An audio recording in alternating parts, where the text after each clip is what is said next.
Yeah. Cool. I'm curious with doing the kind of conjugate or undulating periodization.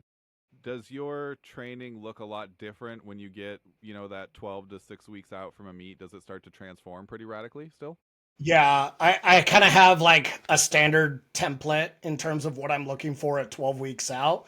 About 13, 12 weeks out, we're probably going to take either a heavy single or heavy double just to kind of see where we're at the start of this Start to prep peak. for the competition.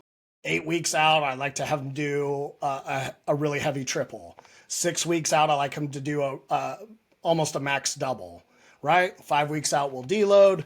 4 weeks out, we'll reload back up. 3 weeks out, we'll hit singles. I say above a second and below a third. Right, so we have good numbers to shoot for at the competition in 3 weeks. 2 weeks out will be opener or a little bit less. Week of, we're just going to go in, move around, hit some accessory work.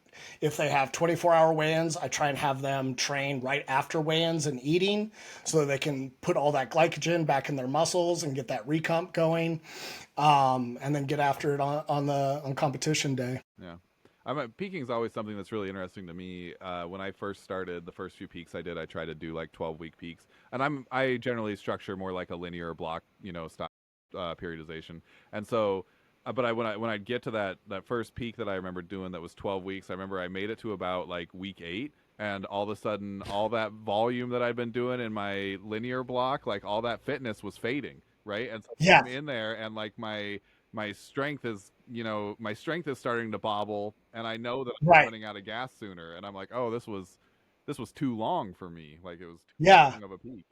that's I worked with Josh Bryant for a little over a year Yeah. this last year going into my last meeting. That was something I really took away from Josh. It was Josh was just in no rush to peak, Yeah. right? Like you need to train, keep moving, you're getting stronger, right? But you have to keep that volume, at a pretty relatively, moderate to high load way further than you think you do. Hmm. Right. And, at the same time, your strength will hold on way longer than you think it will. And so I think that's definitely something I see all the time when people go into their peaking blocks is they push those first 4 to 6 weeks crazy hard. And then they get to those last 6 weeks and it's kind of just trying to catch up recovery wise from what they had done before and hope their body holds up enough to be able to put together a big good double or single, tell them what they can do on the platform. And I think if you just can have some patience, right, and really build in some good reload deload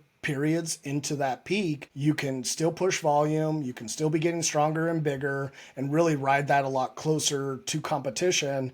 Then you get to those last 2 weeks, and your recovery just surges through the roof, and you end up coming into meet day feeling a lot better. Hmm.